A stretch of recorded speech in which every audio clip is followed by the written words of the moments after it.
volevo chiedere alla dottoressa Loriga, lei ormai, dottoressa, è sempre in giro per l'Italia. La sua dimora in questo momento qual è?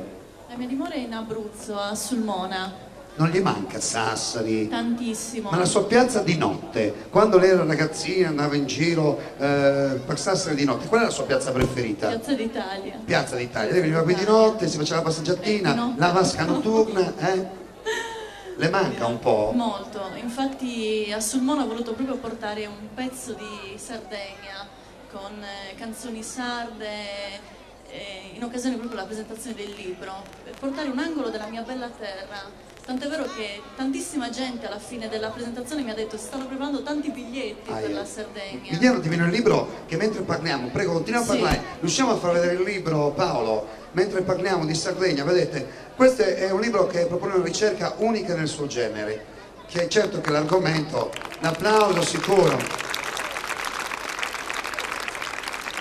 è un argomento sicuramente un po' brutto se questi di persona, ma la cosa che ci fa pensare è che portare in alto comunque la Sardegna, che con questi libri è importante, credo. Lei tra l'altro è riconosciuta tra le grandi scrittrici, credo, per l'appunto sull'argomento. Sì, ma è importante, io ho deciso di pubblicare il libro perché è importante parlare di certi argomenti senza criminalizzare la Sardegna. Quindi parlarne, io ho trattato sotto un punto di vista antropologico, sociologico, parlando però anche della valentia, della buona valentia e delle belle tradizioni che esistono in Sardegna in cui si fa sfoggio alla valentia.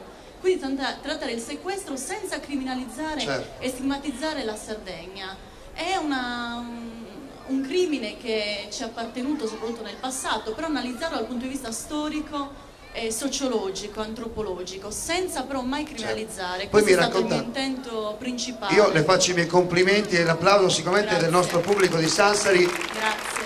Sassari in giro per l'Italia, ma non solo. Poi mi racconterà magari durante l'arco della nostra trasmissione anche quest'altra esperienza, insomma, di ritrovarsi a leggere la lettera di Ciampi, la lettera del Ministro degli Interni, ma di questo